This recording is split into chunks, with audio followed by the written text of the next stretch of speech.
What I've been praying about and what I would love to do is to do a study on the book of Malachi. That's the last book in the Old Testament. Now, there is a real parallel to the last book in the Old Testament to the last book in the New Testament, the book of Revelation, which we, Lord willing, will finish up Sunday. Maybe 2 Sundays. We'll see. The parallel is this. In Revelation chapter 2 and 3, the Lord gave his assessment of the churches. And first of all, those were 7 literal churches, 2 of which were good churches, and the others had problems. Secondly, it is a panorama of the church age, showing declension of true churches and Christianity in the Gentile world. And we are in that period of the last church, the Laodicean church, and we can now look over history and see exactly what the churches have done and are doing. And then, of course, the last church is the Laodicean, and we are in the Laodicean church age. A lot of prosperity, but spiritual poverty. Preachers in it for the money. Refusing to preach all the truth for fear of offending people. The cults and the compromising churches are full. The true churches are languishing. I told this story at supper. I have one cousin that communicates with me out of my childhood. Her name is Rosie. When I got adopted, none of the family accepted me. I was the red-headed stepchild. I was always the go over there, kid, leave us alone, kid. But this one, the youngest of 7 children of my dad's sister, who we lived close to, was different, and she and her husband have been good believers their whole life, and now they're our age and a little older, and they go to a church that was already a church when I was a kid in Cleveland, Ohio, called the North Royalton Baptist Church, belonging to a Baptist group called the Baptist Missionary, called the General Association of Regular Baptist Churches. It's a group of conservative Baptist churches, Chicago, Illinois, Indiana, Ohio, Pennsylvania, that quadrum of state group of about, at one time it was about 1,200 churches. It's not near that big now because so many of those churches are gone. But North Royalton Baptist Church was one of their premier churches for 30, 40 or more years, 50 years. And a church of 400. And now they're running 70, 80. By the way, 70, 80 people in a 400-seat auditorium. That's tough. But it's a mainline church it's a conservative mainline church that's kind of stayed like us. They're still the heart of the church is people coming and worshiping and the teaching and preaching of the Word of God. And churches like that are just in trouble, folks. That's all there is to it. The reality is, and I'm not making excuses, but that's the reality of it. And Paul, when we get to that point in the Sunday school in 2 Timothy, Paul plainly said that. So there we are. Well, the book of Malachi equals that, what I just discussed about the church age, to the closing days of the Old Testament church, the Jewish people, the synagogue, the rebuilt temple. So for you to understand this book, I need to, first of all, when you get a chance, I will make reference to this periodically as we go through the book. But sometime between now and next Wednesday, read the book of Ezra and Nehemiah. That's the history that leads to this book. Ezra and Nehemiah. So, second, I need to give you a little history for this book to make sense, or make better sense. After years and years and years of God preaching to the Jewish people, they would not honor God, they would not be true to His Word, they kept going into idolatry. The secular part of Jewish life became just as evil as the nations that God drove out before He gave them Canaan. The moral life of the nation was just shot. So God sent prophet after prophet, preacher after preacher. Didn't do any good. So finally, Israel, the northern kingdom, went into Assyrian captivity in something like 660, 670. And the southern tribe, Judah, went into Babylonian captivity about 580, something like that. The history of Israel, the northern kingdom, beyond that is continued dispersion into the world, which we still see today. But after 70 years, which Jeremiah, by divine inspiration, said would happen after 70 years, Persia came to the throne. That was the power over the Middle East.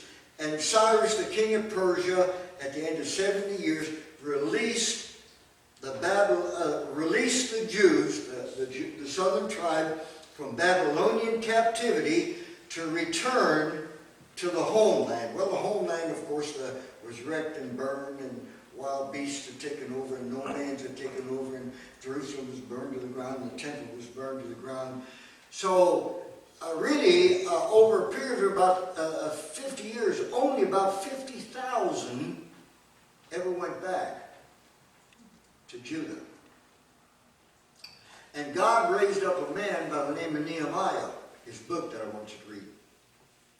Nehemiah was a political leader, a Jew who served the king of Persia, and he was allowed to go back, and under his leadership, they rebuilt the wall first, and then rebuilt the temple, partially, because of so much opposition.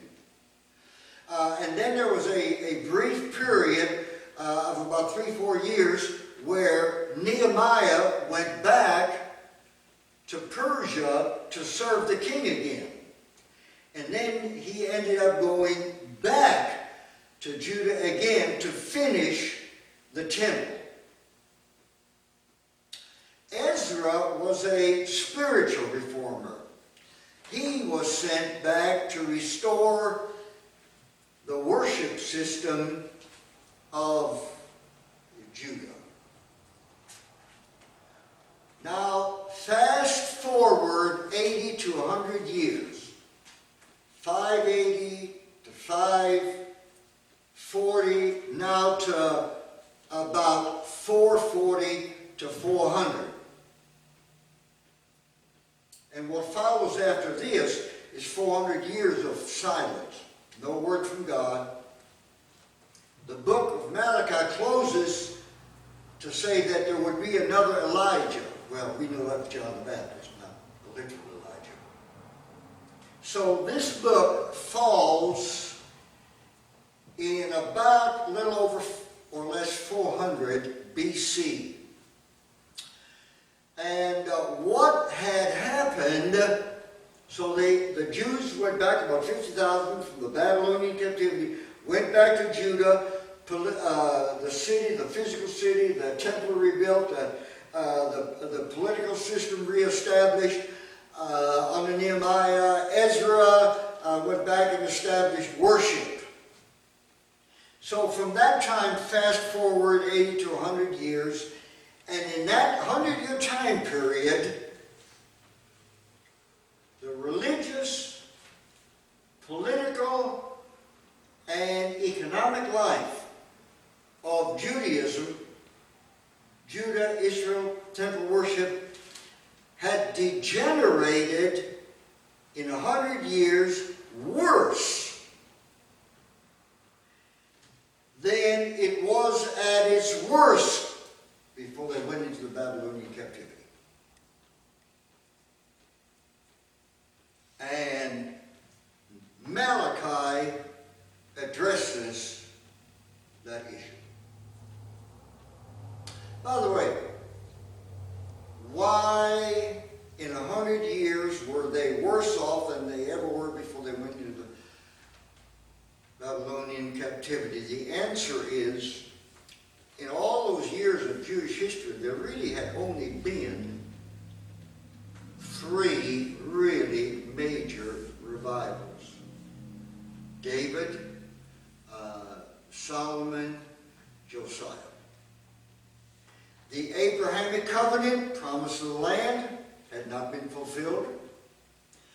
Of a posterity.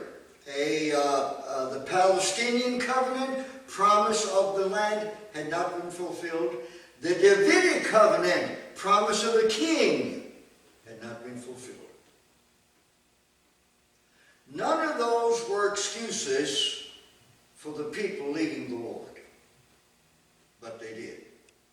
So that's what Malachi addresses. Now, Malachi deals with 6, and this part I wrote down.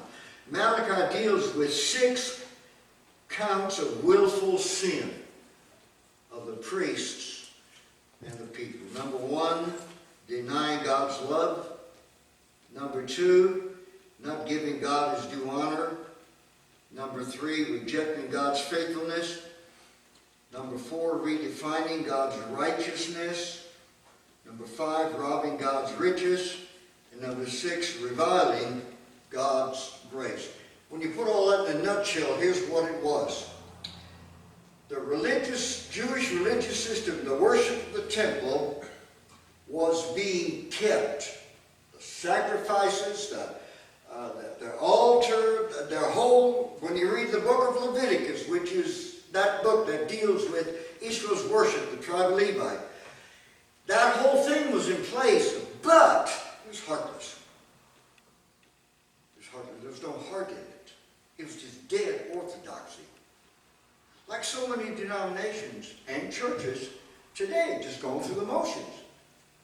Remember the Sermon on the Mount? Jesus, 400 years after this, when Jesus comes, by the way, nothing had changed. 400 years later, when Jesus comes, the whole purpose of the Sermon on the Mount was they had the most elaborate law system, mostly man-made, but law system, and in all these synagogues, and had that golden temple, all that Herod had built for them. But what did Jesus say? It was dead. There wasn't any heart in it. Christianity is from the heart.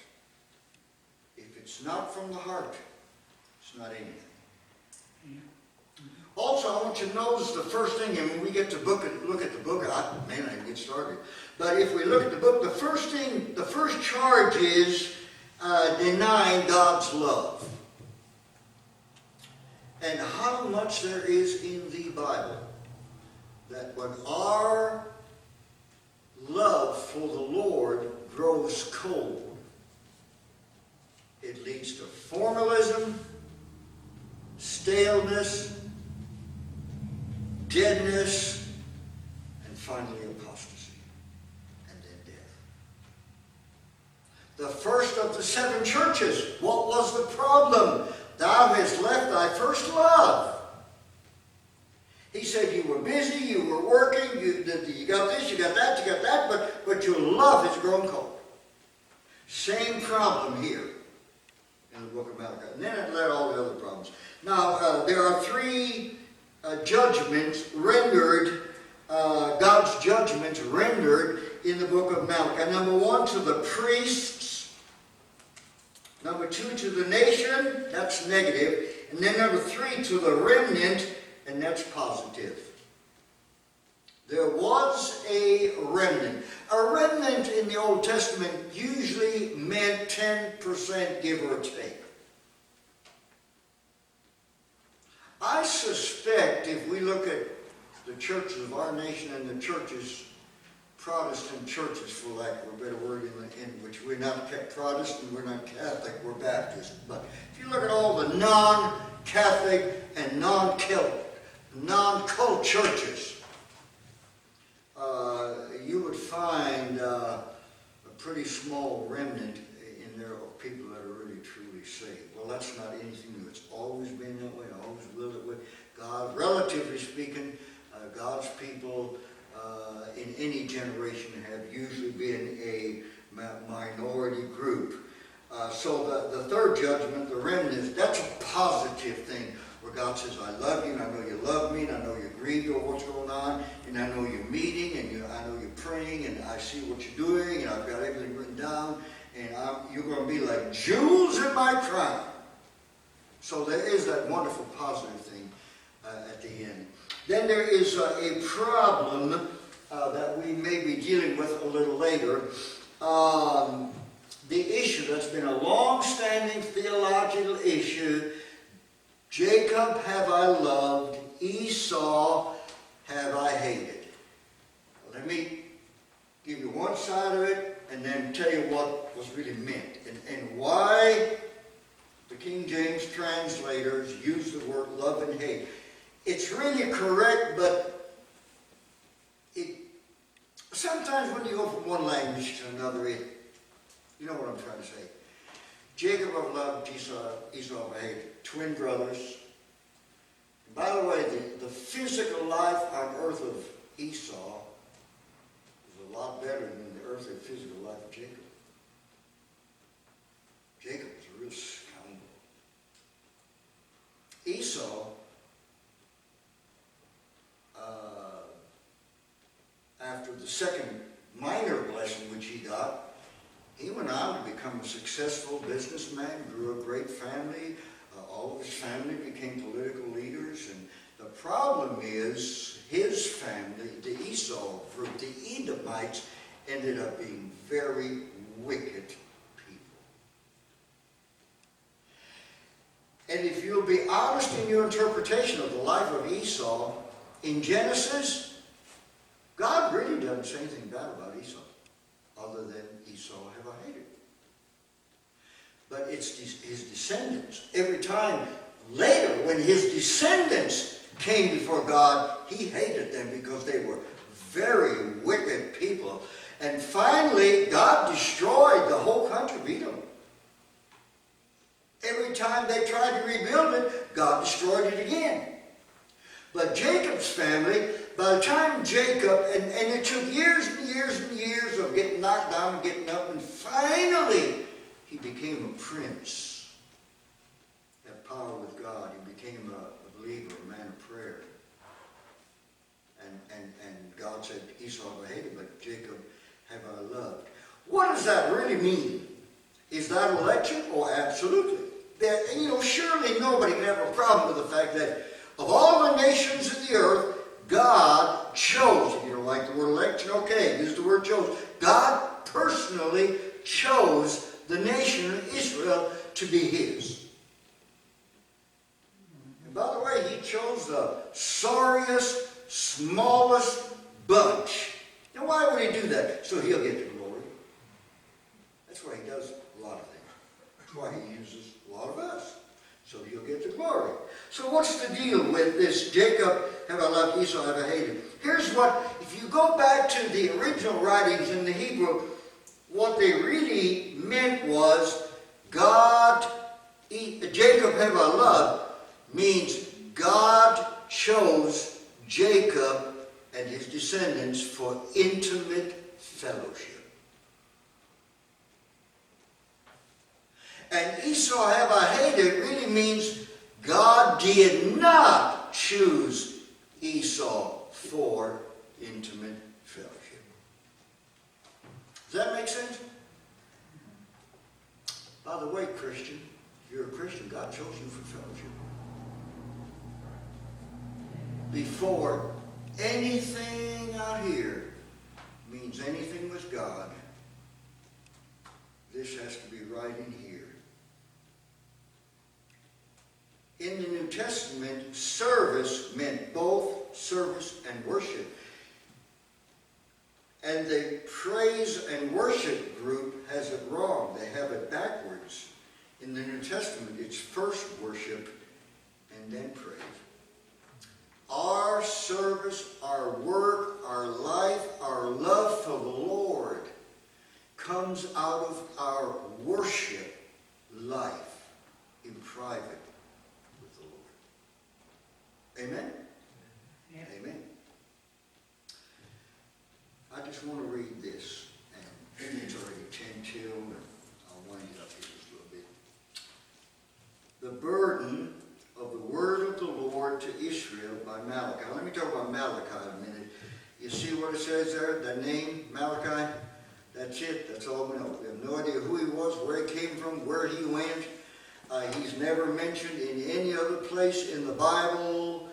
A lot of people, a lot of smarty pants, theologians think that, and Malachi means my messenger. And so some of the folks who don't believe the Bible like we do, they say, well, all that, we never knew who wrote this book because Malachi just means my messenger. Well, that won't hold water because every other prophet that wrote is identified by his name.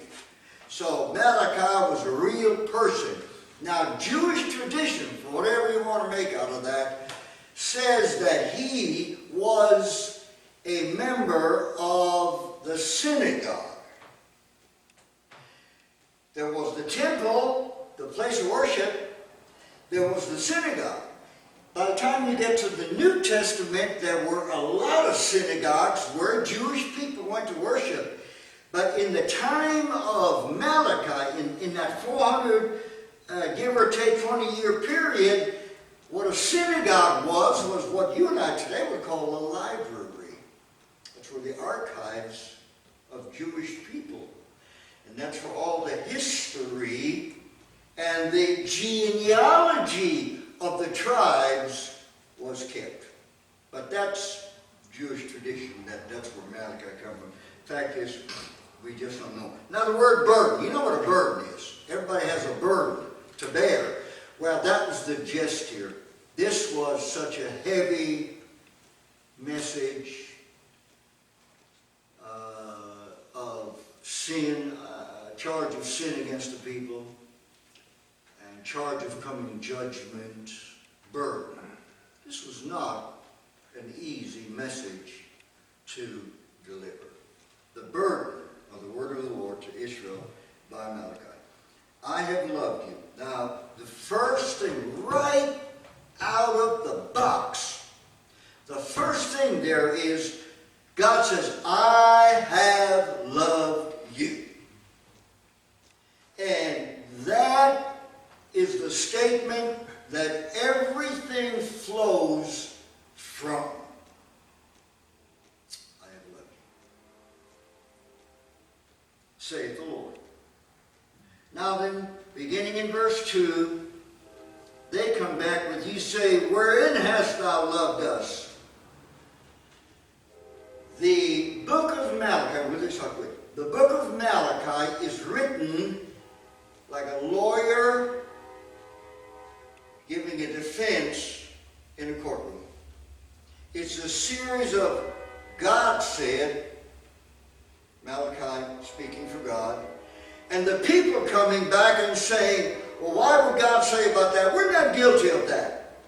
Well, God said, and the people would come back and say, no, that's not true. And God said, and they denied.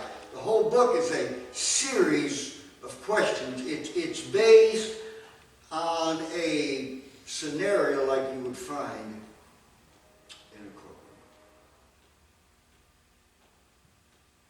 So, I didn't even get started on chapter 1, but I think you needed all this other stuff that will help for the book to make sense. So we're going to go through the book, take our time. I'm in no hurry. I hope you're not either. And if you would like to kind of study this chapter a little bit before next Wednesday, or more than anything, you might want to read the book of Ezra and Nehemiah.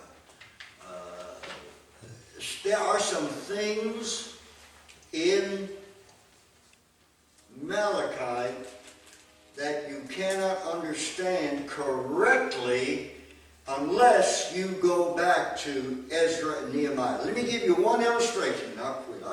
I've studied so much till, there's no school, and I'm not visiting right now because of, so I had lots of time to meditate and study and pray over this.